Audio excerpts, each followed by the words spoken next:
Damos esta função f nas variáveis x, y e indica-nos também aqui um conjunto C, um subconjunto de R2. E a primeira questão é identificar e fazer um esboço de C. Portanto, é muito simples. Temos x² menos 2x mais y² menos 4y igual a 0, que equivale a escrever x menos 1 ao quadrado mais y menos 2 ao quadrado igual a 5. E, portanto, temos uma circunferência com centro no ponto 1, 2, centro 1, 2 e raio raiz de 5, não é? Verificar que existe máximo e mínimo de f condicionado a C. Existe um resultado, um teorema, que diz que, sendo C, neste caso, um subconjunto de R2 compacto, ou seja, fechado e limitado, este compacto, e sendo f função contínua em C, f contínua em C, ela de facto é contínua em R2, do domínio, então, portanto, isto é um teorema, existem o mínimo de f restrito a C e o máximo de f restrito a C, ok? Segunda pergunta, linha B. Determina os pontos de mínimo e de máximo de f condicionado a C. A ideia aqui será aplicar o método Lagrange. Verifiquemos só que temos satisfeitas as condições para poder fazê-lo. Portanto, a função f é diferenciável em R2, portanto, num aberto que contenha o conjunto C, neste caso em R2, até podemos acrescentar, portanto, que é um aberto e contém C, e G é de classe C1, e G é de classe C1.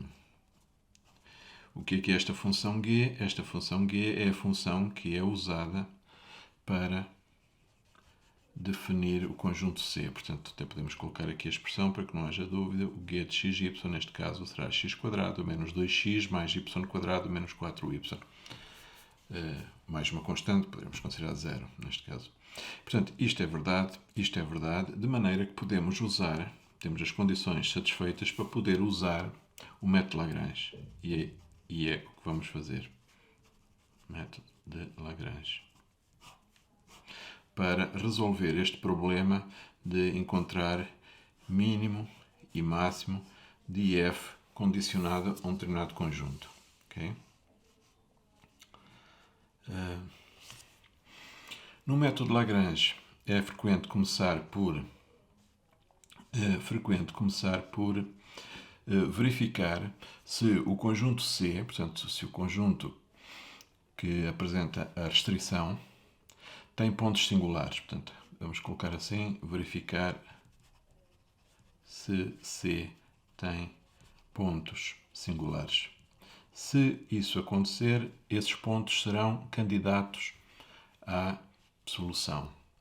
Como é que se encontram os pontos singulares? Portanto, pegamos na função G, calculamos o gradiente de G de xy e igualamos ao vetor nulo.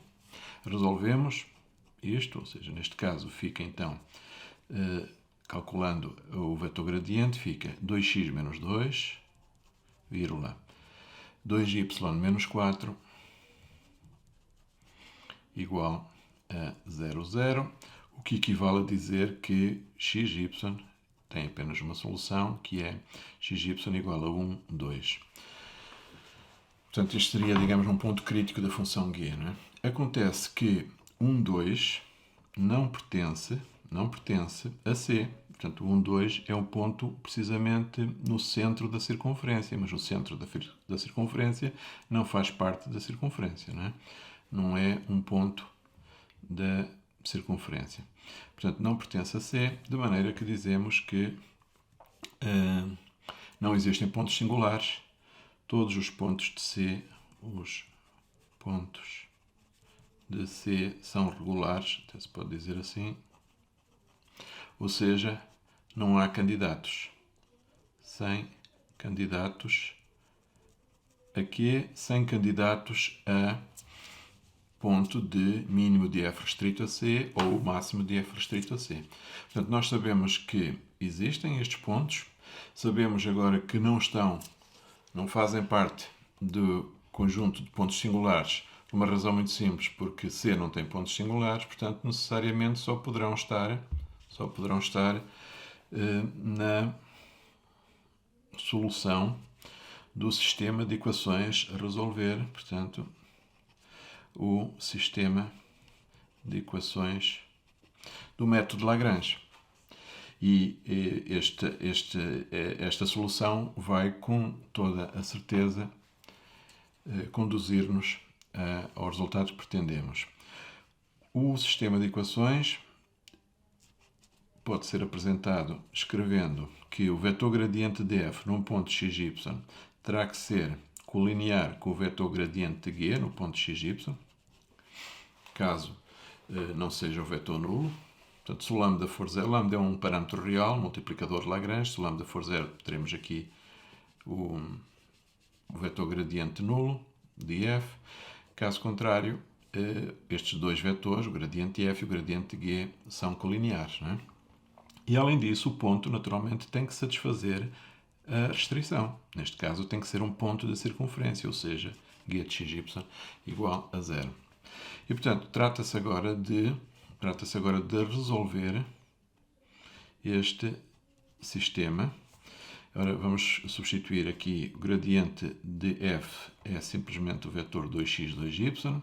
O gradiente de g já foi calculado aqui acima, portanto, lambda 2x menos 2, 2y menos 4, e a equação de baixo é x² menos 2x mais y² menos 4y igual a zero. Okay? E, portanto, continuando, e agora vamos desdobrar esta equação vetorial, que está aqui assim, em duas equações escalares, correspondentes a cada uma das componentes, e, portanto, temos, em relação à primeira componente, temos 2x igual a lambda, que multiplica 2x menos 2. Então, podemos já simplificar e cortar os dois, cancelar os dois, fator constante nos dois membros, e, portanto, fica x igual a lambda, que multiplica, abrir parênteses, x menos 1. Ou ainda, escrevendo já, fica x que multiplica lambda menos 1 igual a lambda. Okay? X multiplica lambda menos 1 igual a lambda. Portanto, esta é a equação que se extrai igualando a primeira componente de ambos os vetores, que estão no primeiro e no segundo membro desta equação. Fazendo o mesmo para a segunda componente, temos 2y igual a lambda, que multiplica, abrir parênteses, 2y menos 4. Simplificando, fica y, que multiplica lambda menos 1 igual a 2 lambda. E embaixo voltamos a escrever esta equação. Agora, nesta altura, para tentar encontrar a solução, e geralmente a solução que nos interessa são os valores de x e de y, o valor de lambda tipicamente não nos interessa. Portanto, se fizermos, talvez dizer isto, se aqui fizermos o lambda igual a zero, vamos supor por hipótese que o valor de lambda é igual a zero. Portanto, na equação de cima fica x que multiplica menos 1 igual a zero, ou seja, fica x igual a zero. Na equação de baixo, na equação do meio fica y que multiplica menos 1, no caso lambda ser zero, igual a zero. Ou seja, o x fica igual a zero, o y fica igual a zero, e se substituirmos na equação de baixo, verifica-se que a equação é satisfeita, portanto fica 0 igual a 0, o que é verdade, a identidade, não é? Portanto, podemos dizer que se x igual a 0, então x igual a y igual a 0. E pronto, já temos aqui então um candidato, vamos já assinalá-lo. Um candidato será, portanto, 0, 0, x igual a 0, y igual a 0, é candidato a mínimo de f restrito a a C ou máximo de f restrito a C. Embora nesta altura não tenhamos garantia nenhuma que seja ou não, não é? Consideramos aqui que o lambda poderia ser igual a zero. Vamos agora supor que isso não é verdade e, portanto, precisamente o contrário, vamos supor que o lambda é diferente de zero. Portanto, se agora supusermos que o lambda é diferente de zero, que é outra possibilidade, e se o lambda for diferente de zero, se o lambda for diferente de zero, também não poderá ser 1, porque vamos supor que o lambda é uma quantidade, na equação de cima, vamos supor que o lambda é uma quantidade diferente de zero. Portanto, temos aqui no segundo membro um número diferente de zero. Logo, o primeiro membro não pode ser zero, não é? Não pode ser zero. O que quer dizer que o lambda não pode ser 1, porque se o lambda for 1, né? Pomos aqui, são parênteses, implica que o lambda é diferente de 1 também. Mas, portanto, na hipótese do lambda ser diferente de zero, então teremos, e o lambda diferente de 1 também, teremos x vezes esta quantidade, que não é nula, igual a lambda. E y vezes a mesma quantidade, lambda menos 1, igual a 2 vezes o lambda. Ou seja, y igual a 2x, não é? É claro, em relação a isto. Ou seja, ficamos com... Vamos escrever assim, talvez. Então, temos y igual a 2x e temos também que satisfazer a restrição, ou seja, o ponto deve pertencer à circunferência, ou seja, x² menos 2x mais y² menos 4y deve ser igual a zero. E este sistema resolve-se muito facilmente e eu tenho aqui já a solução, ou ainda vamos escrever assim, y igual a 2x, talvez, ainda escrever isto, e escrever x, que multiplica x, usando y igual a 2x, substituindo na de baixo e simplificando, fica x, que multiplica x menos 2 igual a 0, e avançando mais um pouco, temos y igual a 2x, e temos em baixo x igual a 0, ou y igual a 2x, não é? E x igual a 2. Portanto, saem daqui dois candidatos. Temos o candidato 0, 0. Né? Se o x for 0, o y é 0, que é 2x. 0, 0 é candidato. Que é um resultado que nós já conhecíamos, né? Dali de cima.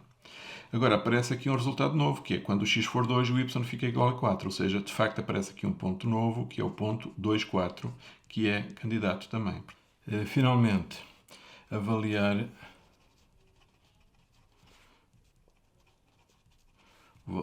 f nos pontos encontrados, não é? Nos pontos candidatos e concluir.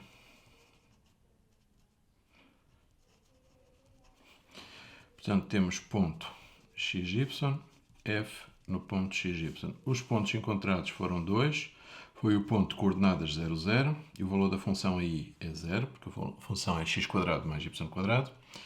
E o ponto de coordenadas 2, 4, o valor da função nesse ponto é 20. Portanto, a resposta da linha B é 0, 0 é ponto de mínimo de... desculpa, escrever assim. Mínimo de f restrita a C, vamos escrever assim, como habitual. E 2, 4 é ponto de máximo de f restrito a C. Okay? E já só falta a linha C, muito simples, que é simplesmente, portanto, na linha C, indicar o valor máximo e o valor mínimo da função. Portanto, o mínimo de f restrito a C é 0 e o máximo de f restrito a C é 20.